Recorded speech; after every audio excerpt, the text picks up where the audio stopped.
Good morning. आज जिस topic की बात करेंगे that is data type. Okay, इसके पहले प्रोग्राम में हम लोग देखा था कि हाँ जब वेरिएबल लेते थे उसके आगे दो शब्दों का इस्तेमाल किया था हम लोगों ने, एक इंट था एक फ्लोट था। तो वही ये बता रहा था कि जो वेरिएबल आपने लिया है कि वो इंटीजर है। दूसरा क्या बता रहा था कि जो वेरिएबल आपने लिया वो फ्लोटिंग टाइप का है, मीन्स एक बता रहा था कि विदाउट डेसिमल पॉइंट है और दूसरा बता रहा था कि विद डेसिमल पॉइंट है। ओके, चलिए तो उसी को कंटिन्यू करते हैं। जो इन फ्लोट आपने शब्द इस्तेमाल किया था वो कुछ और नहीं था, क्या था कि डेटा टाइप था। ओके, चलिए तो बात करते हैं डिफिनीशन की। Data type, actually data type होता क्या है कि जब भी आप कोई वेरिएबल लेते हैं तो उस वेरिएबल के अंदर किस तरह की वैल्यू स्टोर होगी। ओके, उसका डेटा टाइप क्या होगा, मीन्स उसके अंदर जो डेटा स्टोर कर रहे हैं वो किस टाइप का है, that is data type. Okay, तो वही चीज है, data type describe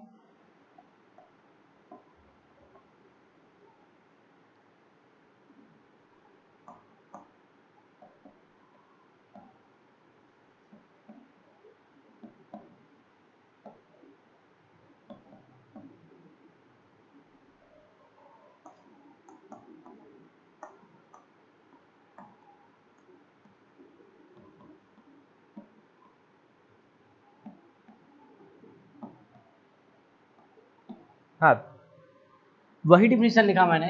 data type describe which type of value will be stored in any variable, means आप जब भी कोई वेरिएबल लेते हैं तो उसके अंदर किस तरह की वैल्यू स्टोर होगी वही डिफाइन करता है आपका data type. Okay, for example मैंने कहा कि मैंने एक वेरिएबल लिया है। ओके, इस वेरिएबल को मेमोरी में एक स्पेस अलोकेट होगा। जब भी आप कोई वेरिएबल लेते हैं तो मेमोरी में उसके लिए स्पेस अलोकेट होता है। ओके, वो स्पेस ऑलरेडी जो मेरी मेमोरी होगी उसमें से कोई एक रिजर्व होता है और हर मेमोरी स्पेस के पास दो चीजें होती हैं। पहला होता है name of the variable, okay, and एक और चीज उसके साथ करस्पॉन्डिंग होती है, सपोज दैट इज वैल्यू, ठीक है, unique value that is known as address of the that variable. Okay, अब इसके अंदर जो वैल्यू स्टोर करनी है इसी को कहा जाएगा value of the variable. Okay, अब ये जो वैल्यू इसके अंदर स्टोर कर रहे हैं वो किस तरह की वैल्यू है। ओके, कोई नंबर है, अगर नंबर भी है तो किस फॉर्मेट में है, विदाउट डेसिमल पॉइंट है कि विद डेसिमल पॉइंट है। ओके, तो ये आपको डिक्लेयर करना पड़ेगा, स्टार्टिंग में ही बताना पड़ेगा कि वो किस तरह का वेरिएबल है। सपोज आपने लिखा इंट। ओके, जब आपने इंट लिखा तब कंपाइलर समझ जाएगा कि जो मेमोरी स्पेस आपने अलोकेट किया है उसके अंदर हमें इंटीजर वैल्यू स्टोर करनी है। इंटीजर का मतलब इंटीजर, और इंटीजर का मतलब without decimal point values, without decimal point values. जैसे फॉर एग्जांपल 500 -200, ये सारे मेरे इंटीजर वैल्यू। ओके, अभी ये निगेटिव भी हो सकते हैं पॉजिटिव भी हो सकते हैं। ओके, क्योंकि हमने साइन इंट लिया है। जब आप इंट लिखते हैं तो इसका मतलब that is your sign int, जिसके अंदर इंट पॉजिटिव भी जा सकता है नेगेटिव नंबर भी जा सकता है। अभी यहाँ समझते हैं क्या कर रहा है। मैंने लिखा इंट ए, इस लाइन को कहा क्या जाता है प्रोग्रामिंग में, declaration of the variable. Declaration of variable means आप एक वेरिएबल डिक्लेयर कर रहे हैं और उसका डेटा टाइप बता रहे हैं कि वो जो वैल्यू स्टोर करेगा इंटीजर टाइप का स्टोर करेगा, और यही इंट आपका क्या कहलाएगा, data type. Data type. Okay, तो सिंपल डेटा टाइप क्या बता रहा है कि जो आपने वेरिएबल लिया है उसके अंदर किस तरह की वैल्यू स्टोर होगी वही आपका डिस्क्राइब कर रहा है डेटा टाइप। ओके, जैसे अगर आपने इंटीजर लिया है। दूसरा एग्जांपल एक और, अगर मैंने वेरिएबल लिया फ्लोट बी, तो अभी ये क्या बता रहा है, जो मेमोरी में इस वेरिएबल के लिए स्पेस अलोकेट होगा और इसके अंदर जो वैल्यू स्टोर करेंगे हम, अब वो किस तरह की वैल्यू होगी, floating values. Floating value means with decimal points, with decimal points. Okay, जैसे 2.5 -3.7, ये सारे के सारे मेरे डेसिमल वैल्यूज हैं। तो सिंपल डेटा टाइप का डिस्क्राइब कर रहा है आपका। ओके, कि जो वैल्यू आप स्टोर करने जा रहे हैं वेरिएबल के अंदर वो किस तरह का है। ओके, अब बात कर रहे हैं इस डेटा टाइप को कितने टाइप्स में डिवाइड किया गया, तो मेनली 3 तरह के डेटा टाइप बनाए गए।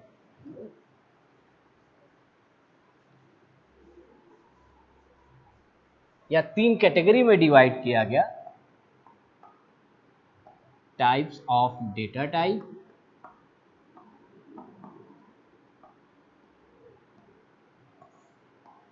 पहला कहलाया फंडामेंटल या प्राइमरी डेटा टाइप, फंडामेंटल और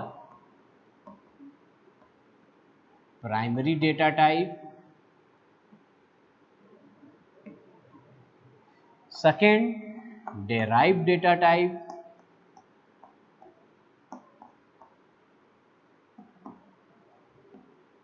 and third user defined data type.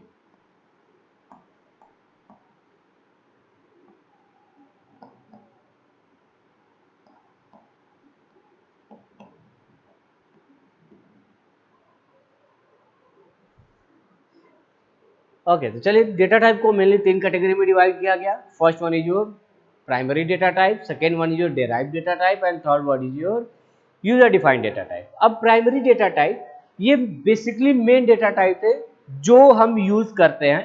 अब इनको कितने पार्ट में डिवाइड किया गया, कहा गया कि जो प्राइमरी डेटा टाइप हो सकते हैं वो क्या क्या हो सकते हैं आपके, कैर, ओके, फिर आपका हो सकता है इंटीजर, फिर हो सकता है आपका फ्लोट, और अगर आपको फ्लोट लगता है कि डेसिमल की छोटी वैल्यू स्टोर कर रहा है तो आप उसकी जगह डबल का भी इस्तेमाल कर सकते हैं। और एक और डेटा टाइप हो सकता है वाइड। ओके, वाइड भी आपका क्या है, एक डेटा टाइप है जो कहता है कि अगर सपोज आपने वेरिएबल लिया है और उसका आपको डेटा टाइप अभी डिस्क्राइब नहीं करना है, आप बाद में चाहते हो उसको डिस्क्राइब करना, तो उसे आप वाइड टाइप का वेरिएबल बना लीजिए, जिसके पास करेंट में तो कोई डेटा टाइप नहीं है, लेकिन आप फ्यूचर में इसे किसी भी डेटा टाइप में कन्वर्ट कर सकते हैं। ओके, मेनली हम वाइड का इस्तेमाल फंक्शन के लिए करते हैं, और वहां फंक्शन में ये बताता है कि जब भी कोई फंक्शन कॉल किया जाता है तो फंक्शन के पास आपका कंट्रोल जाता है, वहां काम करता है, और काम करने के बाद वो फंक्शन वापस लौटता है और कॉलिंग फंक्शन के पास वापस लौटता है, जहां से इसे कॉल गई है वहां लौटता है। ओके, अब वाइड अगर लगा है तो इसका मतलब जब रिटर्न हो रहा है तो कोई वैल्यू आपकी वहां से रिटर्न नहीं हो रही है। तो ये बात की बात है जो हम फर्दर क्लास में जब फंक्शन पढ़ेंगे तो डिस्कस करेंगे कि हाँ वाइड क्या होता है। जैसे अगर मैंने कहा कि wide pointer, okay, wide pointer means एक ऐसा पॉइंटर वेरिएबल जिसका हम डेटा टाइप अभी डिस्क्राइब नहीं कर रहे हैं। ओके, इस पॉइंटर को हम किसी भी डेटा टाइप में कन्वर्ट कर सकते हैं। अगर मुझे लगा कि हाँ इंटीजर में कन्वर्ट करना है तो मैं लिख दूंगा इंट स्टार 8। ओके, अब ये पॉइंटर वेरिएबल 8 इंटीजर का स्टोर करेगा। अगर आप चाहते हैं इसे फ्लोट में कन्वर्ट करना तो फ्लोट स्टार 8। तो जिसमें आप चाहें उसमें कन्वर्ट कर सकते हैं। टाइप कास्टिंग जो आगे बताया जाएगा कि हाँ होता क्या है। तो वाइड भी आपकी बेसिकली मुझे बताना था कि that is your primary data type. Okay, अब बात कर रहे हैं जो मेन डेटा टाइप है, that is your char, int, float and double. Okay, यही 4 आप बेसिकली इस्तेमाल करते हैं डेटा टाइप। ओके, अब दूसरी की बात करते हैं, that is your derived data type. होता क्या है डेराइव्ड डेटा टाइप, जो प्राइमरी से ही डेराइव्ड हुआ है। ओके, इसका मतलब सपोज क्यों डेराइव्ड हो गए, इंट ए। जब आप वेरिएबल ए लेते हैं तो इस वेरिएबल के अंदर होता क्या है कि ये मेमोरी स्पेस है और केवल सिंगल वैल्यू आप स्टोर कर सकते हैं। ओके, इस वेरिएबल की खासियत क्या है कि ये एक समय पे केवल एक ही वेरिएबल की वैल्यू स्टोर करेगा। सपोज मैंने कहा 5, ओके, 5 चला गया। अगर मैं कह रहा हूँ ए में 6 रखिए तो ये 5 को रिप्लेस करेगा और नई वैल्यू स्टोर करेगा। अगर मैं चाह रहा हूं कि कुछ ऐसा वेरिएबल हो जो इंटीजर तो हो लेकिन उसकी साइज ज्यादा हो, मतलब वो कई सारी वैल्यूज स्टोर कर सके, उसका मतलब इंटीजर लीजिएगा, इंटीजर लेने के बाद बस उसका साइज इंक्रीज कर दीजिएगा, और उसी कॉन्सेप्ट को कहा गया array. Okay, array, structure, union, ये पॉइंटर एटसेट्रा, ये सारे कॉन्सेप्ट आए आपके डेराइव्ड डेटा टाइप में। और last one is your user defined data type. User defined data type means वो सारे डेटा टाइप जो यूजर डिफाइन करते हैं अपने यूज के अकॉर्डिंग। ओके, जैसा उनको यूज लगेगा उसके अकॉर्डिंग वो डिफाइन कर सकते हैं। और इसमें मेनली 2 तरह के डेटा टाइप आते हैं। एक होता है एनमरेशन, जिसे शॉर्टकट में हम जब इस्तेमाल करते हैं तो एनम लिखा जाता है, और दूसरा होता है टाइप डेफ। अगर आप डेटा टाइप का नया टाइप डिफाइन करना चाहते हैं, नया नाम देना चाहते हैं, तो आप टाइप डेफ इस्तेमाल करें। तो बेसिकली हमें इन्हीं के बारे में डिटेल में पढ़ना है। ओके, अभी हम जो बात करने जा रहे हैं that is your primary data type, और ये सारे टॉपिक आपके सिलेबस में आगे कवर किए जाएंगे, तब हम वो देखेंगे। तो बेसिकली हम बात करने जा रहे हैं अब प्राइमरी डेटा टाइप। ओके, चलिए प्राइमरी डेटा टाइप। अब डेटा टाइप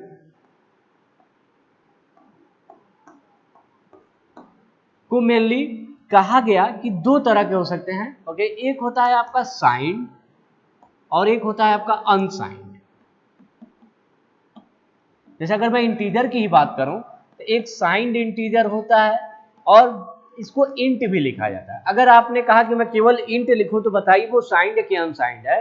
तो केवल इंट अगर आपने इस्तेमाल किया तो that is by default signed integer. Okay, और दूसरा होता है आपका अनसाइंड इंटीजर। अब दोनों में डिफरेंस क्या होता है? जैसा कि नाम है साइंड, साइंड का मतलब ये प्लस माइनस मतलब साइन का इस्तेमाल करेगा। तो साइंड इंटीजर में पॉजिटिव नंबर भी आ सकते हैं आपके और निगेटिव नंबर भी आ सकते हैं। लेकिन अनसाइंड, अनसाइंड केवल क्या कहता है, या तो मैं जीरो रखूंगा और या तो पॉजिटिव नंबर्स रखूंगा, मैं निगेटिव स्टोर नहीं कर सकता। मतलब इसमें आपको ये नहीं बताना पड़ेगा कि प्लस है कि माइनस, मीन्स पॉजिटिव नंबर है कि निगेटिव नंबर है। इसमें आपको बताना पड़ेगा कि हाँ ये नंबर जो आपने लिया जैसे 123, ओके, अगर मैं कह रहा हूँ साइन इंटीजर है तब आपको बताना पड़ेगा कि ये पॉजिटिव है कि निगेटिव है। तो अगर निगेटिव है तो माइनस लगाना पड़ेगा और पॉजिटिव है तो चाहे प्लस लगाइए चाहे ना लगाइए। ओके, लेकिन अगर मैंने कहा अनसाइंड इंटीजर है और 123 है तो ये निगेटिव हो ही नहीं सकता, ये केवल पॉजिटिव है। इसीलिए इसमें आपको प्लस माइनस के बारे में नहीं सोचना है। ओके, तो ये है डिफरेंस। ठीक है कि इंटीजर या कैरेक्टर साइंड भी हो सकते हैं, अनसाइंड भी हो सकते हैं। ओके, चलिए आगे बढ़ते हैं। अब हम बात करेंगे सबसे पहले कैरेक्टर डेटा टाइप। कैर के बारे में बात करते हैं, फिर इंट और फिर फ्लोट के बारे में बात करेंगे। क्या कह रहा है कि कैरेक्टर, कैरेक्टर की खासियत क्या होती है कि जब आप कोई वेरिएबल लेते हैं और आप चाहते हैं इस वेरिएबल के अंदर अब कोई नंबर जाके स्टोर ना हो। ओके, जैसे आपको कीबोर्ड पे देखा होगा कई सारे अल्फाबेट्स होते हैं ए बी सी, आप चाह रहे हो वो अल्फाबेट जाके स्टोर हो और as a character store. Okay, तो आप चाह रहे हैं कि इस ए वेरिएबल के अंदर मैं कैपिटल ए स्टोर करना चाह रहा हूँ। ओके, कैपिटल ए कैरेक्टर की एक और खासियत होती है, वो सिंगल होता है और प्लस सिंगल कोट्स के इनसाइड होता है। ओके, सिंगल कोट्स के इनसाइड होता है, ये ध्यान में रखिएगा। तो मैं क्या चाह रहा हूं, इस वेरिएबल के अंदर क्या स्टोर करना चाह रहा हूं, कैपिटल ए स्टोर करना चाह रहा हूं। तो आपको क्या लिखना पड़ेगा, इसका डेटा टाइप लिखना पड़ेगा कैर, कैर फॉर कैरेक्टर। ओके, तो जब आप चाहते हैं किसी वेरिएबल के अंदर कैरेक्टर स्टोर हो तो उसका आपका डेटा टाइप क्या लेना पड़ेगा, कैर लेना पड़ेगा। ओके, तो ये ध्यान रखिएगा कि कैर क्या बताता है कि जो डेटा टाइप है इस वेरिएबल का दैट इज कैरेक्टर, और ये अब वेरिएबल कोई नंबर ना स्टोर करके आपका कैरेक्टर स्टोर होगा। वो अलग बात है कि हर कैरेक्टर के साथ एक कोड होता है ASCII कोड, जिसे कहा जाता है American standard code for information interchange. ये जब कैरेक्टर हम लोग टॉपिक पढ़ेंगे तो उसको डिस्कस करेंगे। ओके, अभी आप सिर्फ इतना समझिए कि यहाँ पे एक वेरिएबल लिया गया है और ये कैर क्या बता रहा है कि इसके अंदर अब कोई नंबर ना स्टोर होकर कैरेक्टर स्टोर होगा। ओके, चलिए अब बात कर रहे हैं कि अगर आपने प्रोग्रामिंग किया था तो याद करिए इंट ए, तो मैंने कहा था जब भी आप इसे स्कैन करेंगे या प्रिंट कराएंगे तो मैंने कहा था कि एक कंट्रोल स्ट्रिंग या फॉर्मेट स्पेसिफायर लगाएंगे, या तो %d बताया था या तो %i। ये क्या कहलाता है, कंट्रोल स्ट्रिंग, कंट्रोल स्ट्रिंग, और या इसे क्या कहा जाता है, फॉर्मेट स्पेसिफायर। तो हर डेटा के लिए उसका कंट्रोल स्ट्रिंग या फॉर्मेट स्पेसिफायर प्री डिफाइंड है। ओके, अगर आप उस डेटा की वैल्यू को प्रिंट कराना चाहते हैं, स्कैनर करना चाहते हैं या प्रिंटर में इस्तेमाल करना चाहते हैं तो आपको उसके लिए करस्पॉन्डिंग फॉर्मेट स्पेसिफायर पता होना चाहिए। वो कहता है कि जैसे इस लाइन की वैल्यू समझिए कि मैं स्कैन करूंगा और क्या स्कैन करूंगा, इंटीजर स्कैन करूंगा, क्योंकि % क्या बता रहा है, इंटीजर, और उस इंटीजर को इस ए के एड्रेस के पास ले जाके स्टोर कर दूंगा। तो हर डेटा टाइप का कंट्रोल स्ट्रिंग होता है। तो चलिए मैं कैर की बात कर रहा हूं, डेटा टाइप। सबसे पहले मैंने लिखा डेटा टाइप, देन अगला डाल दे रहा हूं मैं फॉर्मेट स्पेसिफायर या कंट्रोल स्ट्रिंग भी कहा जाता है इसे। देन हर डेटा टाइप का साइज भी होता है, और साइज किस में होता है? बाइट में होता है, बाइट में। और last one is your range. अब साइज है तो 100% कोई ना कोई रेंज होगा कि हाँ इस साइज के अंदर, जैसे मैंने कहा कि ये 1 kg का बॉक्स है, ओके 1 kg का बॉक्स है, तो बताइए इसमें कितनी क्वांटिटी रखी जा सकती है, मिनिमम और मैक्सिमम लिमिट बताइए। ओके तो जब आपने कहा कि ये 1 kg का बॉक्स है तो मैक्सिमम आपका 1 ही kg हो सकता है और मिनिमम क्या हो सकता है? 0 kg। तो that is your range. Okay means 0 से लेके आप 1 kg के बीच में कोई भी चीज आप रख सकते हैं, उसी को क्या कहा जाता है? रेंज कहा जाता है। जैसे अगर मैंने कहा कि मेरे पास सपोज इतने बॉक्स हैं, ओके टोटल कितने हैं? 5, तो मैंने कहा कि बताइए इसके अंदर कितने एलिमेंट स्टोर किए जा सकते हैं? तो मैक्सिमम 5, मैक्स रेंज हो गया आपका 5 और मिनिमम 0, मैं कुछ भी नहीं रख रहा हूं। ओके तो that is your minimum. Okay तो वही है रेंज। क्या बताता है कि अगर हमारे पास अवेलेबल बॉक्स है तो सबसे, ठीक है, आपका मैक्सिमम लिमिट क्या हो सकता है और मिनिमम लिमिट क्या हो सकता है। ओके चलिए अब बात कर रहे हैं डेटा टाइप। तो कैर की बात कर रहे हैं हम, कैर। और जब भी कैर कहा जाए तो इसका मतलब that is your sign. Okay char का जो फॉर्मेट स्पेसिफायर डिफाइन किया गया that is your percentage C. Okay जब भी आप स्कैन करेंगे या प्रिंटफ करेंगे तो आप क्या लगाएंगे? परसेंटेज सी का इस्तेमाल करेंगे। कैर को कितना साइज दिया गया? 1 बाइट का स्पेस दिया गया, 1 बाइट्स। ओके 1 बाइट का स्पेस दिया गया। अब बात किया जा रहा है कि अगर 1 बाइट की बात करें तो 1 बाइट का मतलब होता है 8 बिट। स्टार्टिंग क्लास में मैंने बताया था कि हाँ 1 byte, byte means memory unit, bit byte nibble 3 बताया था मैंने। हाँ ये है मेरा 1 बाइट का डेटा। 1 बाइट का मतलब हुआ आपके पास टोटल अवेलेबल ब्लॉक्स कितने हैं? 8 बिट्स हैं, मतलब आपके पास टोटल अवेलेबल हैं 8 बिट। अब ये क्या कह रहा है कि मैं कैर हूं, तो कैर हूं तो इसका मतलब मैं साइंड भी हो सकता हूं, अनसाइंड भी हो सकता हूं। अब देखिए रेंज जो डिस्क्राइब कर रहा हूं, ओके डायरेक्ट आप याद भी कर सकते हैं और चाहे तो आप समझ सकते हैं कि ये रेंज कैलकुलेट कैसे हो रहा है, आप निकाल भी सकते हैं। कैसे? देखिए यहाँ पे टोटल 8 ब्लॉक्स हैं हमारे पास। अब 8 ब्लॉक्स हैं तो पहला ब्लॉक हमारा ये बताता है कि इसका साइन क्या है, इसलिए इसे साइंड बिट कहा जाता है। मींस आइदर ये पॉजिटिव है कि नेगेटिव है। ओके ये पॉजिटिव है कि नेगेटिव है। अब बताइए अगर मैं कह रहा हूं कोई नंबर है, सपोज इसके अंदर जो नंबर है, सपोज मैंने नंबर रख दिया 123। ओके 123 अगर इसके अंदर रखा हूं तो सबसे बड़ा नंबर कौन सा हुआ? जब पॉजिटिव साइन के साथ आएगा, प्लस 123 ये सबसे लार्जेस्ट हो जाएगा। ओके और मैंने कहा कि माइनस अगर लगा दे -123 तो ये क्या बन जाएगा? सबसे स्मॉलेस्ट हो गया। मैं एक एग्जांपल दे रहा हूं जहां बताया कि सपोज इसके अंदर सबसे बड़ा नंबर 123 ही रख सकता हूं। अगर मैं सबसे बड़ा नंबर इसमें 123 रख सकता हूं तो सबसे लार्जेस्ट नंबर कब हो जाएगा? जब वो प्लस साइन के साथ रहे। और सबसे स्मॉलेस्ट नंबर कब हो जाएगा? जो वो माइनस साइन के साथ रहे। ठीक है तो प्लस 123 ठीक है सबसे लार्जेस्ट हो जाएगा और -123 सबसे स्मॉलेस्ट हो जाएगा। ओके अब रेंज निकलेगा क्या?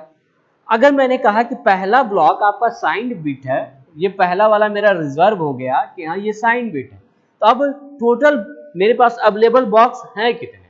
ओके 7 कितने हैं टोटल? 7 है। 8 थे, एक मैंने रिजर्व कर लिया। अब मैं जो नंबर भरूंगा, ओके जो कैरेक्टर भरूंगा, ओके वो इस 7 ब्लॉक्स में ही भरे जा सकते हैं। और आपको भी पता है कि सिस्टम में जो फिलिंग होती है वो हमेशा बाइनरी फॉर्मेट में ही होती है, आइदर वो तो 0 रखेगा या तो 1 रखेगा। मतलब यहाँ पे अगर मैं पूछूं कि कितने डिजिट रखे जा सकते हैं तो केवल 2 डिजिट, या तो 0 या तो 1। यहाँ पे भी 2, यहाँ पे भी 2, यहाँ पे भी 2 रखे जा सकते हैं, यहाँ पे भी 2 रखे जा सकते हैं, यहाँ पे भी 2 रख सकते हैं, यहाँ पे भी 2। ओके तो ये 2 कितनी बार रखे जा रहे हैं, या 7 टाइम्स रखे जा रहे हैं, तो जो नंबर बना that is your 2 to power 7। क्या बन गया मेरा 2 टू पावर 7। ओके, अब ये कब सबसे बड़ा होगा, जब प्लस साइन के साथ ले लिया जाए, और कब सबसे छोटा होगा, जब माइनस साइन के साथ ले लिया। तो मैंने बता भी दिया कि अगर आप चाहें तो रेंज निकाल भी सकते हैं, आप याद भी कर सकते थे। 2 टू पावर 7 का मतलब होता है 128 प्लस साइन के साथ, और ये हो गया माइनस 128। ओके, ये चीज। तो अगर नंबर लाइन की हम बात करें तो इसका रेंज कहां से वेरी कर रहा है, माइनस 128 से लेके प्लस 128 तक होना चाहिए। ओके, लेकिन ये माइनस 128 कहां से है, माइनस 1 से है, और ये 128 कहां से है, जब ये प्लस 1 से है। ओके, अगर मैं कहूं कि माइनस 128 से लेके कहां तक जाएगा, तो ये माइनस 1 तक जाएगा, और ये प्लस 128 तक कब जाएगा, जब ये 1 से जाएगा। बीच में मेरा कौन सा नंबर छूट गया, दैट इज 0। अगर मैं 0 को भी इंक्लूड करता हूं तो जो काउंटिंग होगा वो माइनस 28 से लेके माइनस 1 तक तो होगा, लेकिन अगर मैं 1 से करता तो 128 तक जाता, लेकिन अगर मैं 0 से कर दे रहा हूं तो ये 128 तक ना जाके कहां तक जाएगा, मैक्सिमम 127 तक। ओके, इसका मतलब जो मैक्सिमम रेंज है, ओके, वो अगर 1 से करते तो मैक्सिमम तक जाता, लेकिन अगर मैं 0 से कर दे रहा हूं तो वो 128 ना जाके एक कम तक जाएगा। ओके, इसीलिए ये कहां तक जाएगा, 127 तक जाएगा।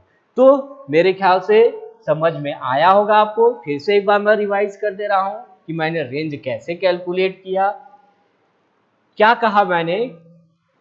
जैसे मैं दूसरा एग्जांपल ले रहा हूं, सपोज मेरे पास टोटल 12 ब्लॉक्स हैं। टोटल कितने ब्लॉक्स हैं, 12 ब्लॉक्स हैं, और मैंने कहा कि पहला वाला प्लस माइनस के लिए, पहला वाला बता रहा है कि नंबर पॉजिटिव है कि निगेटिव है। तो अब बचे कितना मेरे पास बॉक्स, 11 बॉक्स।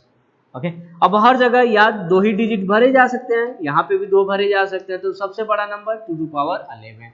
लेकिन ये सबसे बड़ा कब होगा, जब प्लस साइन के साथ होगा, और जब माइनस साइन के साथ लेना तो सबसे छोटा हो जाएगा। तो minus 2 to power 11 to 2 to power 11 यही बनना चाहिए। लेकिन ये कहाँ तक जाएगा, माइनस 1 तक, और ये 2 टू पावर 11 तक तब जाता जब ये 1 से शुरू होता, लेकिन मैं कहाँ शुरू करता, 0 से। ओके, कहाँ शुरू करूंगा, 0 से, तो ये कहाँ तक जाएगा, माइनस 1, मतलब जितना जाना चाहिए उससे कम जाएगा। तो सेम वैसे ही है, आप कभी भी रेंज कैलकुलेट कर सकते हैं। तो चलिए बात कर रहे हैं कैरेक्टर की, तो रेंज क्या हो गया, माइनस 2 टू पावर 7 से लेके 2 टू पावर 7 माइनस 1। ओके, अब इसी रेंज के अकॉर्डिंग मैं बाकी को भी बता दे रहा हूं। ओके, इंट की बात करें, इंट जो कहता है कि %d या %i, इन दोनों में से किसी फॉर्मेट स्पेसिफायर का मैं इस्तेमाल कर सकता हूं, और मुझे जो स्पेस मिलता है that is your 2 bytes. Okay, 2 bytes. अगर 2 बाइट्स की बात करें तो 2 बाइट्स का मतलब कितना हुआ, टोटल 16 बिट्स, 16 बिट्स। लेकिन अवेलेबल कितने हैं मेरे पास, 15 बिट्स। क्यों 15 बिट्स अवेलेबल हैं, ओके, क्यों, क्योंकि पहला वाला क्या हो गया होगा, फर्स्ट वन जो MSB होगा that is your sign bit. Okay, या तो प्लस होगा या तो माइनस होगा। तो 15 है, तो सबसे बड़ा नंबर, सबसे छोटा नंबर -2 पे 15, और सबसे बड़ा 2 पे 15 होना चाहिए, लेकिन एक कम तक जाएगा, वो पता है क्योंकि 0 से स्टार्ट होगा। ओके, अब मैं बात कर रहा हूं कि अगर सपोज आपने कोई कैलकुलेशन किया, मैंने कहा कि 20,000 प्लस 20,000, ओके, 40,000। अब दिक्कत क्या है कि इसने बता दिया कि जब आप इंटीजर लेते हैं तो उस वेरिएबल के अंदर सबसे छोटा नंबर यही रख सकते हैं और सबसे बड़ा नंबर आपका यही होगा। ओके, अब इसकी वैल्यू क्या है, तो ये है -32768, और ये है आपका 32767। ओके, ये मैं इसकी बात कर रहा हूँ, 2 पे 15 इतना होता है, और ये -1 तक है, इसीलिए एक का। अगर मैंने कहा कि अगर मैं कैलकुलेशन कर रहा हूं, सपोज मैंने कहा A बराबर 20,000 एंड B बराबर सपोज 10,000, और मैंने कहा बताइए C की वैल्यू कितनी आएगी जब दोनों को ऐड करेंगे, कितना आएगा, 30,000। अब वो देखेगा क्या 30,000 मेरे रेंज के अंदर है, ओके, तो हाँ 30,000 इसके पहले ही पड़ेगा, अगर इसका मतलब इस रेंज के अंदर है, तब तो कोई दिक्कत नहीं, आंसर आपका प्रिंट हो जाएगा। लेकिन दिक्कत कब आएगी, सपोज जब ये भी 20,000 हो जाए। कब दिक्कत होगी, जब ये भी 20,000 हो जाए तो ये कितना हो जाएगा 40,000। आंसर कितना हो गया 40,000। अब देखिएगा क्या 40,000 मेरे रेंज में आता है, नहीं, क्यों, क्योंकि मैक्सिमम तो इतना ही है, तो 40,000 तो इसके बाद से होगा, तो जब इसके रेंज के बाहर जाएगा तब दिक्कत होगी। ओके, ऐसा नहीं कि आंसर नहीं आएगा, होता क्या है कि जब डेटा टाइप के रेंज के बाहर हम जाते हैं तो क्या करता है कि इतना, ठीक है, सही है, जितना था 32 समथिंग, अब इसको कहा जाए कि टोटल अभी और कितने नंबर आपके पास होने चाहिए, तो 40,000 में से अगर मैं इसको माइनस कर दूं 3 that is your 2 and 7, okay, इतना, ठीक है, और मुझे ट्रेवल करना चाहे, ठीक है, ताकि मैं 40,000 तक पहुंच जाऊं, तो इतना जो आगे तो चल नहीं सकते क्योंकि ये मैक्सिमम रेंज है आपकी। तो अब क्या करता है, ये वापस साइक्लिक मूव कर जाता है और निगेटिव में नंबर पढ़ना शुरू कर देता है।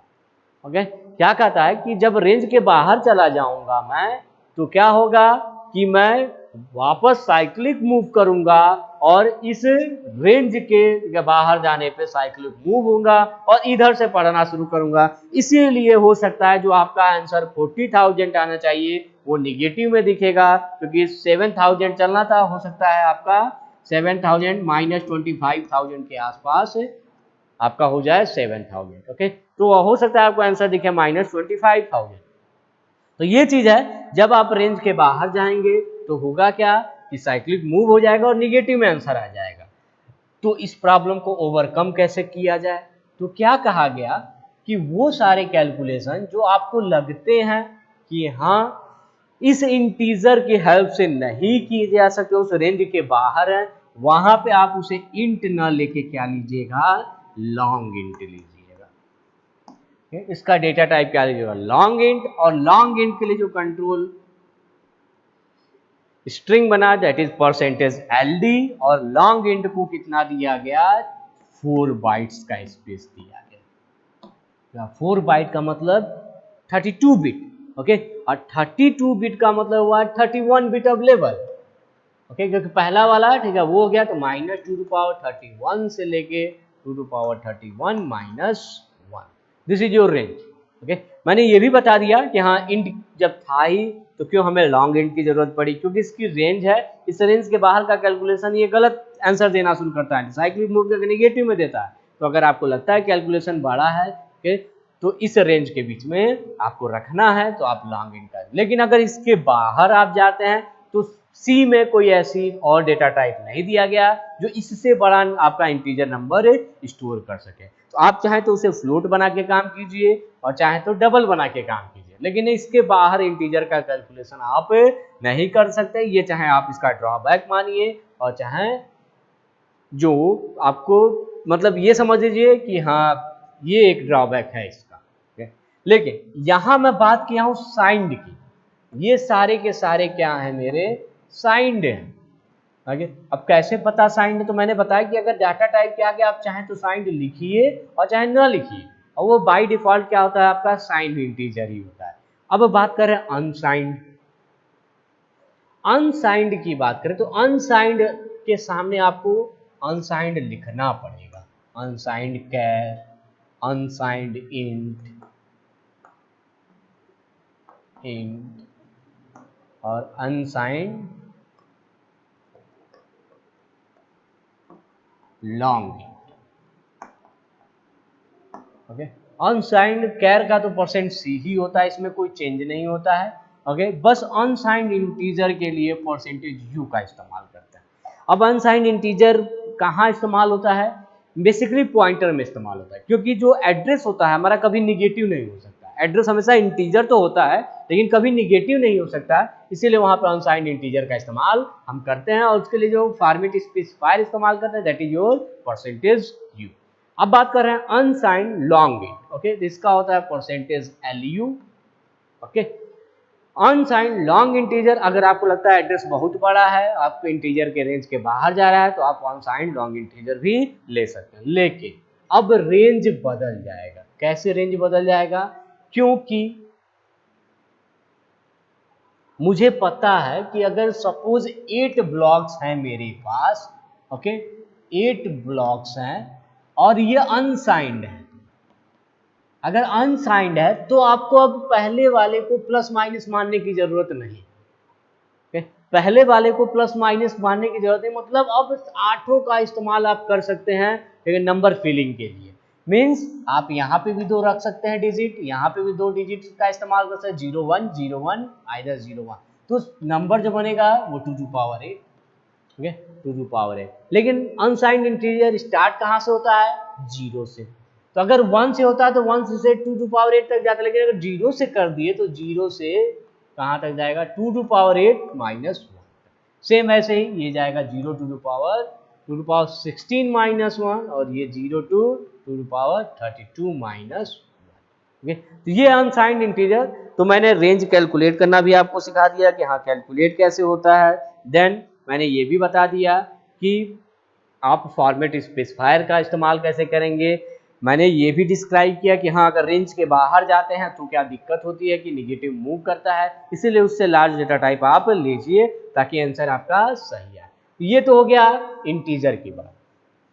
अगर आप चाहते हैं कि प्रोग्राम के थ्रू आप रेंज कैलकुलेट करना तो आप वो भी कर सकते हैं। सी में ऐसी फैसिलिटी दी गई है कि आप प्री डिफाइंड कुछ मैक्रोज हैं, उन मैक्रोज का इस्तेमाल कीजिए और आप उन मैक्रोज का इस्तेमाल करके आप रेंज निकाल सकते हैं। जैसे अगर आप सपोज आपको कैरेक्टर का या इंटीजर का किसी का आपको रेंज निकालना है, तो आप सिंपली क्या कहिए, main printf percentage D CHAR max. ये प्री डिफाइंड मैक्रोज है, ओके, और ये पहले से डिफाइन है। और कहाँ डिफाइन है? किस हेडर फाइल में? हैश इंक्लूड limits.h, एक हेडर फाइल है limits.h।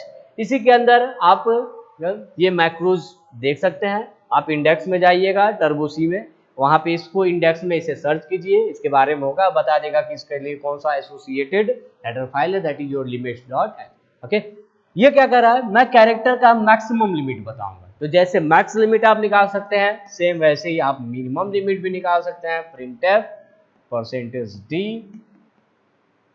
कैर, ये ध्यान रखिएगा ये मैक्रोज कैपिटल में डिफाइंड है, तो आपको कैपिटल में ही लिखना है। अब इंटीजर का अगर आपको जानना है तो printf percentage D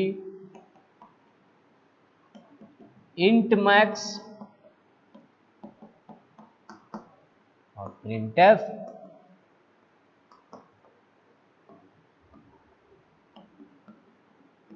int min। आप रेंज देख सकते हैं, सबका आउटपुट आ जाएगा, सारे रेंज आपको दिख जाएंगे।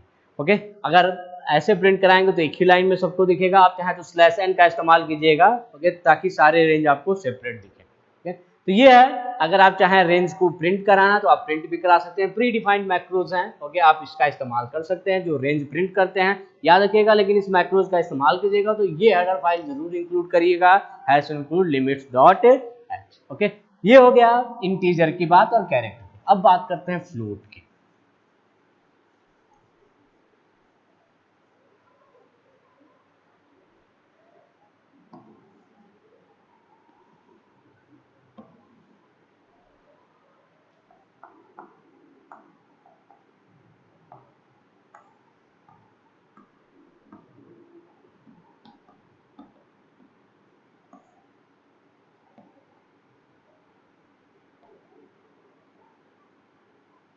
This is a control string, this is size in bytes and this is your range। चलिए फ्लोट की बात करते हैं। Float means with decimal points, उन्हें कहा जाता है फ्लोटिंग वैल्यूज। तो चलिए फ्लोट को 3 कैटेगरी में डिवाइड किया गया, float, double and long double. तीनों बेसिकली फ्लोट ही है। और आपको भी पता है जब इंट था तो लॉन्ग इंट क्यों आया, क्योंकि जाहिर सी बात है साइज हमारी कम पड़ी होगी कि उससे बड़ा कैलकुलेशन हुआ हो। सेम वैसे ही कॉन्सेप्ट यहाँ पे भी है। फ्लोट को असल बात 4 बाइट का स्पेस दिया जाता है। अगर आपको लगता है 4 byte is not sufficient for calculation, then you have to take the data type double, okay. And double को आपको डिस्क्राइब किया गया कि हाँ भैया ये कितना ले सकता है, 8 बाइट्स ले सकता है। एंड लॉन्ग डबल क्या कहा गया, ये टोटल 10 बाइट का स्पेस अलोकेट हो सकता है लॉन्ग डबल को, ओके। कंट्रोल स्ट्रिंग की बात कर लेते हैं। Percentage F, percentage small L, capital small F और capital L small, that is your long double, okay. तो परसेंटेज एफ लगाएंगे जब फ्लोटिंग वैल्यूज होगा, जब डबल वैल्यू होगा तो percentage small L small F लगाएंगे, और जब लॉन्ग डबल लिया जाएगा तो आप percentage capital L small F लगाएंगे, ओके। अब आपको देख रहा होगा साइज के हिसाब से ये इसको 4 बाइट मिलता है, इसे 8 बाइट, और ये आपका लॉन्ग डबल, और ये बहुत बड़ा स्पेस है हमारा। इसकी रेंज की बात करें तो इसमें जो रेंज होता है -3.4 ई टू द पावर, ये एक्सपोनेंशियल फॉर्मेट में है, okay. E to power 38 plus 3.4 E to power 38, ये रेंज कैलकुलेट होता है, लेकिन मैं सिर्फ आपको यहाँ पर रेंज बता रहा हूँ, ओके। यहाँ पे क्या है, लॉन्ग डबल, डबल के लिए होता है -1.7 ई टू द पावर 308 टू 1.7 ई 308, और लॉन्ग डबल का जो रेंज है वो बहुत बड़ा है, जैसे -3.4 ई टू पावर 4932 टू 1.7 ई, कभी कभी 1.1 भी दिया होता है, कहीं 3.4 भी दिया है, कहीं 1.7, ओके। तो मैं 3.4 ही लिख रहा हूँ, 3.4 ई 4932। तो ये है फ्लोटिंग का रेंज, ओके। अगर आपको लगता है कि हाँ कैलकुलेशन इस रेंज के बाहर है तो आप डबल लीजिएगा, आपको लगता है इस रेंज के भी बाहर है, ठीक है, तो आप लॉन्ग डबल लीजिएगा, ओके। तो ये है आपका फ्लोटिंग डेटा टाइप, इंटीजर हो गया, कैरेक्टर हो गया और फ्लोट भी हो गया, तो ये है आप चाहे तो एक प्रोग्राम के थ्रू भी फ्लोट और डबल और लॉन्ग डबल का रेंज कैलकुलेट कर सकते हैं। जैसे अभी मैंने इंटीजर का बताया, वैसे ही आप चाहें तो प्रोग्राम के थ्रू भी फ्लोट का निकाल सकते हैं, जैसे प्रिंटफ। हाँ, एक बात और, फ्लोटिंग वैल्यूज जो होती है तो वो 2 तरह से रिप्रेजेंट होती है। एक एक्सपोनेंशियल फॉर्मेट में भी होता है,